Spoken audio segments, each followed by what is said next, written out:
Bonjour les couturières, nous sommes heureux de vous retrouver pour une nouvelle vidéo Burda Easy dans laquelle nous allons vous présenter le modèle 5A de la revue Burda Easy numéro 6, novembre-décembre 2020. Le dernier modèle Burda Easy de l'année sera sous le signe de la gaieté. Histoire de faire un pied de nez à l'hiver morose et gommer un peu cette couleur grise qui le caractérise, nous avons choisi un tissu d'un très beau rose. Jambes fuselées, zip sur le côté, ceinture en forme sont les points forts de ce pantalon qui flattera à coup sûr la silhouette. Vous choisirez un tissu légèrement stretch qui pour ma part est un denim avec un peu d'élastane.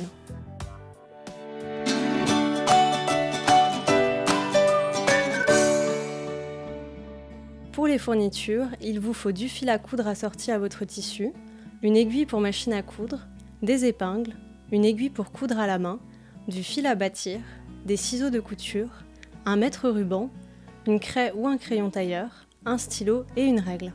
Il vous faut également une fermeture à glissière non séparable et du thermocollant dont vous trouverez les références et dimensions dans votre magazine.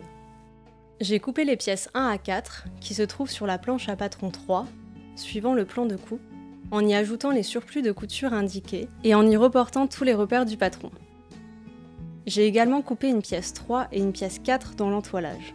Entoilage que je viens coller au fer sur le côté envers de mes deux pièces. Les préparations terminées, je passe maintenant à l'assemblage et au surfilage des pièces avec la machine à coudre Excellence 580+ de la marque Elna. Pour les bords surfilés, je vous conseille d'utiliser un point spécial surjet si votre machine en possède un ou un point zigzag. Si vous possédez une surjeteuse, n'hésitez pas à l'utiliser pour des finitions plus nettes. Je plie la pince du dos en superposant les repères de pince tracés lors de la préparation. L'envers du tissu est apparent et je l'épingle.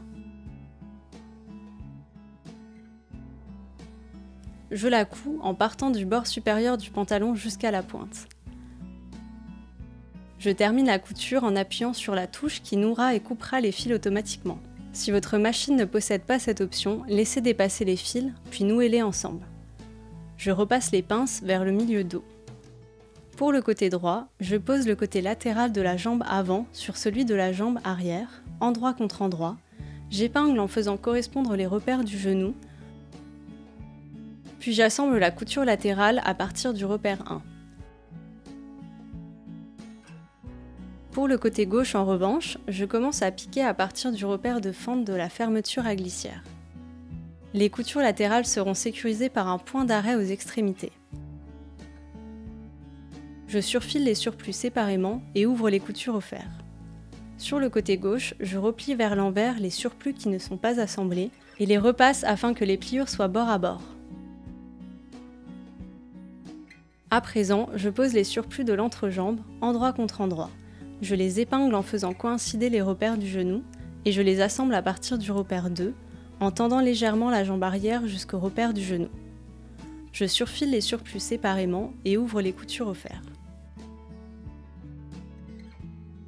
Je retourne une jambe sur l'endroit et l'enfile dans l'autre jambe qui est sur l'envers. Elles sont maintenant endroit contre endroit.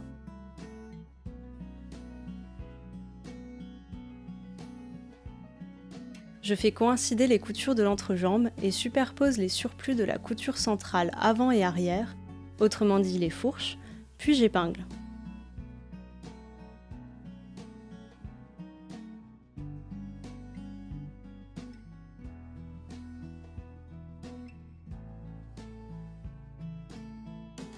J'assemble la couture centrale avant et arrière en une seule opération avec un point d'arrêt aux extrémités de la couture. Je surfile les surplus séparément, puis ouvre la couture au fer en partant du bord supérieur du pantalon jusqu'au début des arrondis.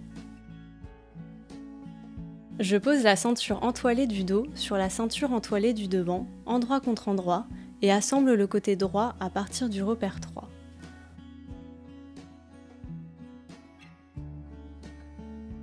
Je superpose les parties sans entoilage, endroit contre endroit,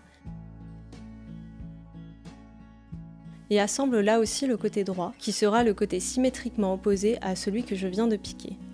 Puis j'ouvre les coutures au fer.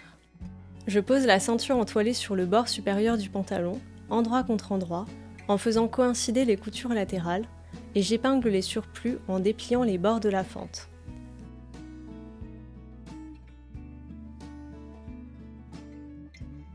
J'assemble à présent la ceinture au pantalon. Je recoupe les surplus et les repasse vers la ceinture. je positionne la fermeture à glissière sous la fente, de telle sorte que le curseur s'arrête juste sous le surplus du bord supérieur de la ceinture et que le milieu des dents corresponde au bord plié de la fente. J'ouvre la fermeture à glissière, je l'épingle et la bâtis sous les surplus de fente.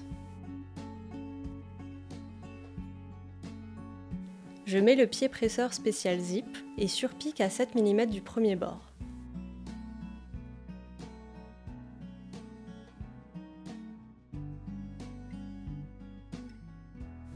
Arrivé au bas de la fermeture à glissière, qui correspond au repère de fente, je pivote le pantalon pour piquer à angle droit et pivote à nouveau pour continuer la surpiqûre le long du bord opposé. Les extrémités des surpiqûres sont sécurisées par un point d'arrêt. Je pose le bord supérieur de la ceinture sans entoilage sur celui de la ceinture entoilée, endroit contre endroit. Je fais correspondre les coutures latérales et replie les surplus de la fente vers l'envers. Puis j'épingle.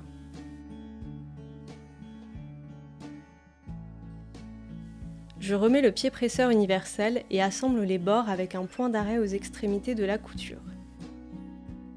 Je recoupe les surplus de la couture et surfile le surplus de ceinture qui n'est pas piqué. Les bords de fente restent repliés. Je couche la ceinture intérieure dans le pantalon et repasse la couture du bord supérieur. J'épingle la couture inférieure de la ceinture extérieure et intérieure, puis surpique sur l'endroit dans la couture d'assemblage, le but étant de maintenir la ceinture intérieure. Je couds à la main les bords intérieurs de la fente sur le ruban de la fermeture à glissière. Pour finir, j'enlève le bras libre de la machine, je surfile l'ourlet du bas de jambe, repasse le surplus vers l'envers et le surpique à 1 cm du bord. Ce pantalon hyper confortable, grâce à son élasticité, sera le best-seller de l'hiver. Et coupé dans une étoffe plus fine mais toujours stretch, il sera le chouchou de l'entre-saison. N'oubliez pas, vous pouvez adhérer au groupe fermé Burda Style sur Facebook pour partager et échanger vos aventures couture avec de nombreuses couturières débutantes et confirmées. Burda Style vous remercie et recommande son partenaire machine à coudre, Elna. A très vite pour de nouveaux tutoriels Burda Easy.